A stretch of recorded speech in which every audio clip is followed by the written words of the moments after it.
Hey guys, real quick, I'm gonna show you how to check the coil resistance of your electronic EGR valve.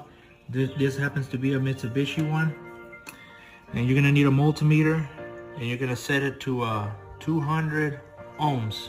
All right. So here's the pins. That's 1, 2, 3, 4, 5, 6. You're gonna check the resistance between 2 and 1, 2 and 3, and 5 and 4 and 5 and 6. All right. And in 68-degree weather, it should be 20 to 24 ohms. Right now, it's 66 out here. All right, so let's check it out. So there's 2 and 1, 2 and 3. There's 5 and 4. And last but not least, 5 and 6. There it is, 64. So according to the manual, this is no good. Like, comment, subscribe.